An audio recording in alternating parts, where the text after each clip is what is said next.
వందే భారత్ రైల్లో ఇంతవరకు అయితే మనం భోజనం బుక్ చేసుకోకపోతే అంటే టికెట్ బుక్ చేసినప్పుడు విత్ మీల్సా వితౌట్ మీల్స్ అని ఉంటుంది, విత్ ఫుడ్ వితౌట్ ఫుడ్.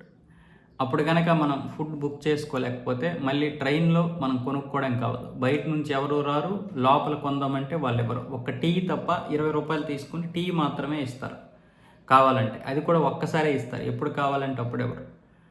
అదే భోజనం అయితే ఒకవేళ ఎక్స్ట్రా కావాలంటే ఇచ్చేవారు కాదు, కొన్నిసార్లు ఇస్తారు కొన్నిసార్లు ఇవ్వరు. కాకపోతే వాళ్ళకి భోజనాలు లేకపోతే ఇవ్వరు కదా. అంటే బుకింగ్ చేసినప్పుడు ఎన్ని భోజనాలు అయితే ఉంటాయి అన్ని భోజనాలు మాత్రమే ఇస్తారు.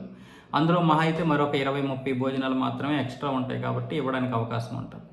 ఇప్పుడు కొంతమంది బుక్ చేసుకోలేక ఆ తర్వాత భోజనంకి ఇబ్బంది పడుతున్నారు. ఎందుకంటే బయట నుంచి ఫుడ్ రాదు, మళ్ళీ బయటికి వెళ్ళి కొందామంటే బండి ఎక్కడ కూడా 3 నిమిషాలకు మించి ఆగదు, మళ్ళీ డోర్ క్లోజ్ అయిపోతే భయంతో చాలామంది ఫుడ్ కొనడం లేదు.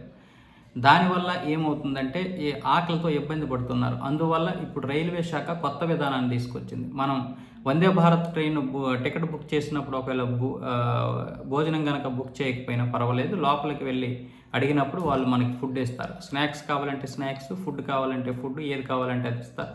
దానికి కాకపోతే భోజనంకి అయితే 302 రూపాయలు ఛార్జ్ చేస్తారు.